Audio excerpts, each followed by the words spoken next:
Orthodox സുറിയാനി സഭ ഒരു നീതിക്ക് വേണ്ടിയുള്ള സമരത്തിലാണ്. ആ സമരം നടത്തുമ്പോൾ തന്നെ മറ്റുള്ള ആളുകളെ പരിഗണിച്ചുകൊണ്ടും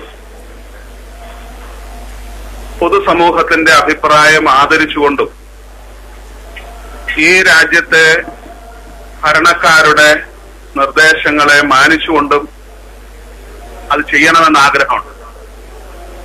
ആ ആഗ്രഹത്തെ പ്രതി ഓരോ സന്ദർഭത്തിലും ഈ വിഭാഗങ്ങളിൽ നിന്നുണ്ടാകുന്ന നിർദ്ദേശങ്ങൾ സ്വാഗതം ചെയ്യാറുണ്ട്. പക്ഷെ അതിപ്പോൾ ഞങ്ങൾക്ക് മനസ്സിലാകുന്നത് ഞങ്ങളുടെ ഈ സമരത്തെ തളർത്തുകയോ അല്ലെങ്കിൽ അതിന്റെ വീര്യം കുറയ്ക്കുകയോ ചെയ്യാൻ വേണ്ടിയിട്ടുള്ള മനഃപൂർവമായ ഒരു പരിശ്രമമായിട്ടാണ്. ഇവിടെ വളരെ ലളിതമായ ഒരു കാര്യമാണ്. ബഹുമാനപ്പെട്ട ജില്ലാ കോടതിയിൽ നിന്ന് ഒരു ഉത്തരവുണ്ടാവുകയും ആ ഉത്തരവ് ഹൈക്കോടതിയുടെ ഡിവിഷൻ ബെഞ്ച് പൂർണ്ണമായി ശരിവയ്ക്കുകയും ചെയ്തിരിക്കുന്നു. അത് നടപ്പാക്കുക എന്നുള്ളത് ഇവിടുത്തെ എക്സിക്യൂട്ടീവിന്റെ ഉത്തരവാദിത്വമായിട്ടാണ് ഞങ്ങൾ മനസ്സിലാക്കുന്നത്. അതിന് പകരം ഇന്നലെ മാധ്യമപ്രവർത്തകർ അനുഭവിച്ചതുപോലെയുള്ള പ്രവർത്തന ശൈലികളിലൂടെ ഇല്ലാത്ത അവകാശം നേടിയെടുക്കാൻ ശ്രമിക്കുമ്പോൾ അതിന് ഈ രാജ്യത്തെ ഭരണവർഗവും ജില്ലാ അധികാരികളും സഹായം ചെയ്യുകയും ഞങ്ങളുടെ സമരത്തെ കഴിയുന്നിടത്തോളം ഒഴിവാക്കാൻ ശ്രമിക്കുകയും ചെയ്യുന്നതായിട്ടാണ് ഞങ്ങൾ മനസ്സിലാക്കുന്നത്. അതുകൊണ്ട് ഒത്തുതീർപ്പ് ചർച്ചകളെല്ലാം നിർത്തുകയാണ്. അതുകൊണ്ട് യാതൊരു ഫലവുമില്ല എന്നുള്ളത് ബോധ്യപ്പെട്ടു. അവസാനമായി ഇന്ന് രാവിലെ 10 മണിക്ക് യാക്കോബായക്കാരുടെ അഭിപ്രായം മനസ്സിലാക്കിയിട്ട് മറുപടി പറയാം എന്ന് കളക്ടർ പറഞ്ഞിരുന്നു. പക്ഷേ ഒരവസാന വാക്ക് ഇതുവരെ ഞങ്ങൾക്ക് കിട്ടിയിട്ടില്ല. അവരുമായി ചർച്ച നടക്കുന്നു, ആലോചിക്കുന്നു. നിങ്ങൾ സംയമനം പാലിക്കണം, ഈ സമരം അവസാനിപ്പിക്കാനുള്ള മാർഗങ്ങൾ നോക്കണം തുടങ്ങിയ കാര്യങ്ങളല്ലാതെ ഈ സമരത്തിന്റെ കാരണത്തെ ഇല്ലാതെയാക്കാൻ ശ്രമിക്കുന്നില്ല. അതുകൊണ്ട് ഈ സഹന സമരം തുടരാൻ സഭ തീരുമാനിച്ചു. കൂടുതൽ ഊർജിതമായും ആർജവത്തോടെയും നടത്താനാണ് തീരുമാനം. അതിനാവശ്യമായ പദ്ധതികൾ ഓരോന്നോരോന്നായി ഇതിനുവേണ്ടി നിയോഗിക്കപ്പെട്ടിരിക്കുന്ന സമിതി ആവിഷ്കരിക്കുകയാണ്. നാളെ 1:00 കോട്ടയം കേന്ദ്രമാക്കി ചുറ്റുപാടുമുള്ള 5 ഭദ്രാസനങ്ങളിലെ മുഴുവൻ ജനവും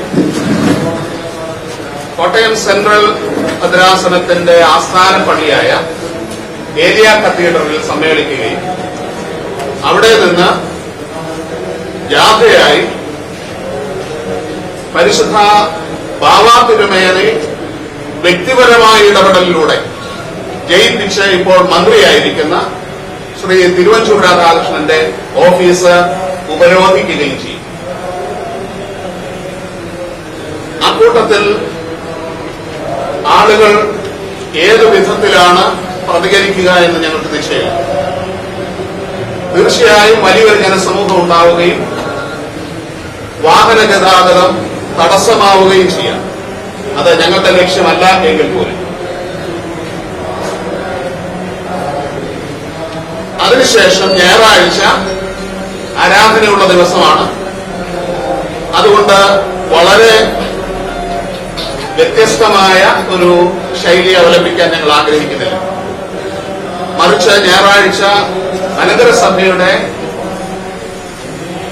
എല്ലാ പള്ളികളിലും കുർബാന മധ്യേ പ്രത്യേക പ്രാർത്ഥനയും അതേ തുടർന്ന് ഒരു വിശദീകരണ യോഗവും അതിനുശേഷം പള്ളിയുടെ സമീപത്തുള്ള പൊതുസ്ഥലത്തേക്ക് ഈ സർക്കാരിന്റെ നിലപാടിനെ പ്രതിഷേധിച്ചുകൊണ്ട് മുഴുവൻ ജനങ്ങളും പ്രതിഷേധ റാലി നടത്തുകയും ചെയ്യും. തിങ്കളാഴ്ച ഹർത്താൽ ഉണ്ടാകും എന്നാണ് പ്രതീക്ഷ. അത് ഉണ്ടാകുന്നില്ല എങ്കിൽ തിങ്കളാഴ്ചത്തെ പദ്ധതികൾ രൂപീകരിക്കപ്പെട്ടിട്ടുണ്ട്. പക്ഷേ ഞായറാഴ്ച കൂടെ ഞങ്ങൾ ഈ സർക്കാരിന് അവസരം നൽകുകയാണ്. അതുകൊണ്ട് തിങ്കളാഴ്ചത്തെ പദ്ധതി ഇപ്പോൾ പ്രഖ്യാപിക്കുന്നില്ല. പക്ഷേ ഒരു കാര്യം ഉറപ്പാക്കാൻ ശ്രമിക്കുകയാണ്. യാതൊരു കാരണവശാലും ഈ സഹന സമരത്തിൽ നിന്ന് പിന്നോട്ടു പോകുന്നില്ല.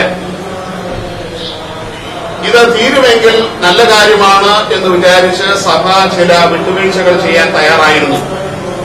ഇനി ആ വിട്ടുവീഴ്ചകളൊന്നും ഉണ്ടാവുകയില്ല. സഭയുടെ ഭാഗത്ത് വളരെ കർശനമായി ബഹുമാനപ്പെട്ട കോടതി നൽകിയ എല്ലാ അവകാശങ്ങളും പൂർണ്ണമായി നടപ്പാകുന്നതുവരെ ഈ സമരം തുടരാൻ തീരുമാനിച്ചിരിക്കുകയാണ്. പരിശുദ്ധ ബാബാ തിരുമേനിയും അഭിവന്യ സെവേറിയസ് തിരുമേനിയും ഓരോ ദിവസവും ദൃഢനിശ്ചയത്തോടെ ഉത്തമ ബോധ്യത്തോടെയാണ് ഈ കാര്യം നിർവഹിക്കുന്നത്. അവരുടെ ഈ ദൃഢനിശ്ചയത്തെ ആദരിക്കാനും അതിനോട് പ്രതിബദ്ധത പ്രകടിപ്പിക്കാനും ഈ സഭയ്ക്ക് തികഞ്ഞ ഉത്തരവാദിത്വവും അതേസമയം തന്നെ അഭിമാനവുമാണ്. ക്രിസ്തു അവലംബിച്ച മരണത്തിന് പോലും വിട്ടുകൊടുക്കാൻ ഐക്യത്തിന് വേണ്ടി പ്രവർത്തിക്കുന്ന ഒരു സമീപനം അവരിൽ നിന്നുണ്ടാകുന്നു എന്നുള്ളത് സഭ ആദരവോടെയും അഭിമാനത്തോടെയാണ് കാണുന്നത്. അതുകൊണ്ട് ഇത് നിർത്താൻ ഞങ്ങൾക്ക് അവകാശമില്ല. അവർ ഏറ്റെടുത്ത ഉത്തരവാദിത്വം പൂർണ്ണമായി നിറവേറുന്നതുവരെ ഇത് തുടരാനാണ് തീരുമാനം. ഈ സമരത്തെ തളർത്താൻ വീര്യം പുറത്താനും ചില ശ്രമങ്ങൾ നടക്കുമെന്ന് പറഞ്ഞതല്ല. അതുകൂടാതെ UDF സർക്കാർ ഒരു മന്ത്രിയുടെ ഓഫീസിലേക്ക് മാർച്ച് നടത്താൻ തീരുമാനിച്ചു. എന്തായിരിക്കും ഈ സമരം നടത്താൻ ഉദ്ദേശിക്കുന്ന അവരുടെ ഒരു ഉദ്ദേശം എന്തായിരിക്കും? പ്രധാനമായും ഞങ്ങൾ കരുതുന്നത് രാഷ്ട്രീയ നേട്ടങ്ങളാണ്. സ്വാഭാവികമായും കുറെ ആളുകൾ പാത്രിയാർക്കീസ് ഭാഗത്ത് ഉണ്ട് എന്നുള്ളൊരു സത്യമാണ്. അവരെ കൂടെ പ്രീതിപ്പെടുത്താൻ സാധിക്കുമോ ഇല്ലയോ ഈ നിലപാട് കൊണ്ട് എന്നൊരു അന്വേഷണമാണ്. ഇത് മുൻപും ഞങ്ങൾ തിരിച്ചറിഞ്ഞിട്ടുള്ള കാര്യമാണ്. പക്ഷേ അത്തരം ഒരു സാഹചര്യം ഇപ്പോഴില്ല. ഇവിടെ വ്യക്തമായ ഒരു ഉത്തരവുണ്ട്. ആ ഉത്തരവ് നടപ്പാക്കാൻ എക്സിക്യൂട്ടീവ് എന്നുള്ള നിലയിൽ സർക്കാരിന് ബാധ്യതയുണ്ട്. മുഖം നോക്കാതെ അത് നടപ്പാക്കുകയുമാണ്. ഇന്ന് നിങ്ങൾ മാധ്യമപ്രവർത്തകരാണ്, നിങ്ങൾക്കറിയാം, വടക്കൻ ജില്ലയിൽ കോടതി ഉത്തരവ് നടപ്പാക്കാൻ ചെന്ന മുഖ്യമന്ത്രി കോലഞ്ചേരിയിൽ എന്തുകൊണ്ട് അതിന് പോകുന്നില്ല എന്ന ചോദ്യം നേരിടാൻ വിസമ്മതിച്ചു. ഇത് ഇരട്ടത്താപ്പാണ്. സ്വാഭാവികമായും തങ്ങൾക്ക് പരിക്കുപറ്റും എന്നുള്ളിടത്തോ തങ്ങൾക്ക് നേട്ടമുണ്ടാകും എന്നുള്ളിടത്തോ മാത്രം അതിനനുസരിച്ച് പെരുമാറുന്ന ഒരു ശൈലി കാണുന്നു. അത് അംഗീകരിക്കാൻ ഞങ്ങൾക്ക് സാധ്യമല്ല. ഒരേ മാനദണ്ഡം എല്ലായിടത്തും വേണം. അത് വോട്ട് കരുതിയല്ല, അത് മുഖം നോക്കിയുമല്ല. വലിയ ക്രിസോസ്റ്റം തിരുമേനി ഇവിടെ പരിസ്ഥിതി ഭാവിയെ സന്ദർശിച്ചിരുന്നു. ഏതെങ്കിലും ഒത്തുതീർപ്പ് നിർദ്ദേശങ്ങൾ അദ്ദേഹം മുന്നോട്ട് വയ്ക്കുക, ചർച്ച നടക്കുകയോ ചെയ്തിട്ടുണ്ട്? പ്രത്യേകമായിട്ടൊന്നുമില്ല. അദ്ദേഹം വന്നു, പ്രാർത്ഥിച്ചു, ആശംസകൾ നേർന്നു, അദ്ദേഹം പോയി. അദ്ദേഹം 3 കാര്യങ്ങൾ പറഞ്ഞു. ഒന്ന്, ഈ ഉപവാസം അവസാനിപ്പിക്കണം, ഇവിടെ സമാധാനം ഉണ്ടാകണം, കോടതി വിധി മാനിക്കപ്പെടുകയും ചെയ്യും. ഇതാണ് അദ്ദേഹം പറഞ്ഞ 3 കാര്യങ്ങൾ. അതുപോലെ തന്നെ ചർച്ചകൾക്ക് വേണ്ടി ഒരു വിഭാഗത്തെ പ്രതിനിധീകരിച്ച് കേരളത്തിലെ ഒരു MLA, അതായത് ഭരണപക്ഷത്തിന്റെ ഒരു MLA ശ്രീ ടി യുവിലൂടെ വന്നത് തന്നെ ഞങ്ങൾക്ക് അധികം ആശങ്ക ഉളവാക്കിയ കാര്യമാണ്. അത് ഗവൺമെന്റ് ഒരു വശത്തേക്കല്ലേ പോകുന്നത് എന്നുള്ളതിന്റെ ഒരു സൂചനയാണോ എന്ന് ഞങ്ങൾ സംശയിക്കുന്നു. ഏതായാലും ചർച്ചകൾ പൂർണ്ണമായും ഇവിടെ പരാജയപ്പെട്ടിരിക്കുകയാണ്. ജുഡീഷ്യൽ മീഡിയേഷൻ ചർച്ച, ഏതായാലും ചർച്ചകൾക്ക് വരുന്നെങ്കിൽ ഞങ്ങൾക്ക് യാതൊരു വിരോധവും ഇല്ല, സഹകരിക്കും. എന്നാൽ ഞങ്ങളുടെ ഉപവാസവും സമരപരിപാടികളും അതിശക്തമായി തന്നെ മുമ്പോട്ട് കൊണ്ടുപോവുകയും ചെയ്യും. ഇപ്പൊ ഇവിടെ ഈ കോലഞ്ചേരി വിഷയവുമായി ബന്ധപ്പെട്ട് വളരെ സമാധാനപരമായ ഒരു സമരമാണ് ഇവിടെ രണ്ട് വിഭാഗങ്ങൾക്കും നിലവിൽ ഇന്നൊക്കെ നടത്തിക്കൊണ്ടിരിക്കുന്നത്. അപ്പോൾ ഈ നാളത്തെ ഒരു മന്ത്രിയുടെ ഓഫീസിൽ മാർച്ചിൽ കൂടെ ഒരു സമാധാന പ്രശ്നം നിയമപ്രശ്നമായിരിക്കും കേരളത്തിൽ ഉണ്ടാക്കുക. അപ്പോൾ ഒരു ഇത്രയും ഒരു വിശ്വാസപരമായ ഒരു കാര്യത്തിനുള്ള തരത്തിലുള്ള സമരമാണ് നിലവിലേക്ക് നീങ്ങുന്നതിനെ കുറിച്ചുള്ള ഒരു പ്രശ്നം ഉണ്ടാവില്ലേ കേരളീയ സമൂഹത്തിൽ? ഒന്നാമത് ഇത് ഞങ്ങളല്ല തുടങ്ങിയത്. തെരുവിൽ പാത്രീസ് വിഭാഗം കൊടുത്ത കേസ് പരാജയപ്പെട്ടപ്പോൾ കോട്ടൂർ പള്ളിയുടെ മുമ്പിൽ അവരാരംഭിച്ച ഒരു തെരുവ് സമരമാണ്. ഞങ്ങൾ തെരുവിലേക്ക് ഇതുവരെ പോയിട്ടില്ല. ഇനിയും അവർ ചെയ്യുന്ന ശൈലിയിൽ തെരുവിലേക്ക് പോകാൻ ഞങ്ങൾക്ക് താല്പര്യമില്ല. ഈ കഴിഞ്ഞ ദിവസം ഈ ഉപവാസം അനുഷ്ഠിക്കുന്ന ബാബാ തിരുമേനിയുടെ ജ്യേഷ്ഠൻ കുന്നംകുളത്ത് നിന്ന് വന്നപ്പോൾ ഈ കവലയിൽ വെച്ച് അദ്ദേഹത്തെ കൈയേറ്റം ചെയ്യുകയും കാറ് നശിപ്പിക്കാൻ ശ്രമിക്കുകയും ചെയ്തു. ഇത് തന്നെയാണ് ഇന്നലെ മാധ്യമപ്രവർത്തകരോട് കാണിച്ച ശൈലി. അത്തരം സമീപനം ഒരിക്കലും ഓർത്തഡോക്സ് സഭയുടെ വിശ്വാസികൾ ചെയ്യുകയില്ല, ഞങ്ങളുടെ ഭാഗത്തുനിന്ന് ഉണ്ടാവില്ല. ഉപരോധം എന്ന് പറയുന്നത് വളരെ സമാധാനപരമായി നടക്കും.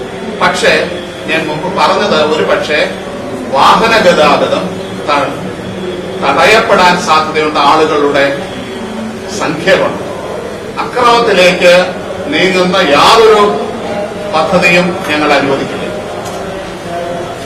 മീഡിയേഷൻ ചർച്ചകൾ പൂർണ്ണമായിട്ടും പരാജയപ്പെട്ടോ? ഇപ്പോ ഈ മീഡിയേഷൻ ജുഡീഷ്യൽ മീഡിയേഷന്റെ ചർച്ചകൾ ചർച്ചകളിൽ പിൻവാങ്ങിയോ? ചർച്ചകൾ വേറെ ആരും ചർച്ചയ്ക്ക് വന്നാലും ഞങ്ങൾ തയ്യാറാണ്. ജില്ലാ കളക്ടറുടെ നേതൃത്വം ചർച്ചയിൽ പിൻവാങ്ങിയോ? ജില്ലാ കളക്ടറുടെ നേതൃത്വത്തിലുള്ളതും ജുഡീഷ്യൽ മീഡിയേഷന്റെ ഉള്ളതും രണ്ടും രണ്ടാണ്. ജുഡീഷ്യൽ മീഡിയേഷൻ എന്ന് പറഞ്ഞാൽ പിന്നെ രണ്ട് അഭിഭാഷകരെ കേരള മീഡിയേഷൻ സെന്റർ നിയമിച്ചവരുമായിട്ട് അതിന്റെ കൂടെ കളക്ടർ ഉണ്ടായിരുന്നു എന്നുള്ളത്. പക്ഷേ കളക്ടർ എന്ത് സംരംഭം എടുത്താലും അതിനോട് ഞങ്ങൾ സഹകരിക്കും. സമാധാനപരമായിട്ട് ഇത് തീരണമെന്ന് മാത്രമേ ഞങ്ങൾക്ക് ആഗ്രഹമുള്ളൂ. പക്ഷെ അതിന്റെ പേരിൽ ചർച്ച എന്ന് പറഞ്ഞ് ഇങ്ങനെ അനന്തമായിട്ട് ഇത് നീട്ടിക്കൊണ്ടുപോകാൻ ശ്രമിക്കുന്നത് ഞങ്ങൾക്ക് തോന്നുന്നു. കഴിഞ്ഞ തവണ ഇവിടെ സമരം മെത്രാപ്പൊലീത്തമാരുടെ ഉപവാസം നടന്നപ്പോൾ മന്ത്രിസഭ ഉപസമിതിയെ നിയോഗിച്ചിരുന്നു. ഈ തവണ ഇത്രയും നീണ്ടിട്ട് മന്ത്രിസഭാ ഉപസമിതി വരാത്തതിന്റെ സഭയ്ക്ക് പ്രതിഷേധമുണ്ട്.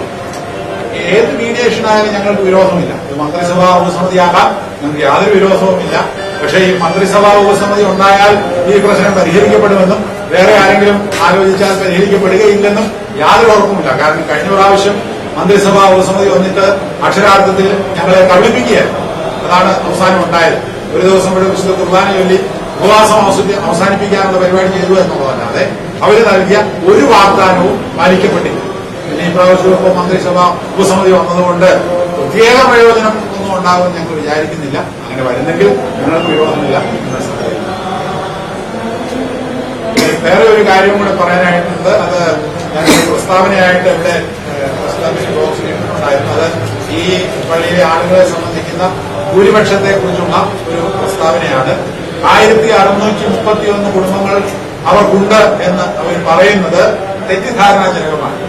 അത് അറിഞ്ഞുകൊണ്ട് കള്ളം പറയുന്നതാണ് എന്ന് തന്നെ എനിക്ക് ഉറപ്പിച്ചു പറയാനായിട്ട് സാധിക്കും. കാരണം 2002 ഓർത്തഡോക്സ് സഭയുടെ വികാരി എടുത്ത കണക്കാണ് 1631 കുടുംബങ്ങൾ എന്ന് പറയുന്നത്. ഈ 1631 കുടുംബങ്ങളുടെയും ഗ്രഹനാഥന്മാർ 1934 ഭരണഘടന അംഗീകരിച്ച് ഒപ്പിട്ട് കൊടുത്തിട്ടുള്ളതായ കടലാസ് ഞങ്ങളുടെ കയ്യിലുണ്ട്, രജിസ്റ്ററുണ്ട്. അത് ആരെ വേണമെങ്കിലും കാണിക്കാനായിട്ട് ഞങ്ങൾ തയ്യാറുമാണ്. അപ്പൊ അതേ നമ്പർ തന്നെ അവരെടുത്ത് പറയുന്നത് ഈ ജനങ്ങൾ മുഴുവൻ അവരുടെയാണ് എന്ന് പറയുന്നതിന് വേണ്ടിയിട്ടാണ്. എങ്ങനെ പോയാലും ഞങ്ങളുടെ കണക്കനുസരിച്ച് ഓർത്തഡോക്സ് സഭയ്ക്കുള്ള ഈ 1630 അത് 2002 കണക്കാണ്. ഇപ്പോൾ അതിനേക്കാൾ കൂടുതൽ ആയിട്ടുണ്ടാകാം. അതിന്റെ പകുതിയിൽ താഴെ മാത്രം വിശ്വാസികളെ കുടുംബങ്ങളെ പാത്രീസ് വിഭാഗത്തിനുള്ളൂ. അത് തെറ്റിദ്ധാരണാജനകമായിട്ട് കള്ളം പറഞ്ഞു പരത്തുന്ന ഒരു സംഗതിയാണ്. അതായത് ഒരു പ്രസ്താവന റിട്ടേണായിട്ട് തന്നെ ഇവിടെ പ്രസിഡന്റിന്റെ ബോക്സിൽ ഇടാനായിട്ട് കിട്ടിക്കാണെന്ന് വിചാരിക്കുന്നു. ദയവായിട്ട് ആ കാര്യം എല്ലാവരും ഒന്ന് പറയണമെന്ന് ദയവായിട്ട് അപേക്ഷിക്കുന്നു.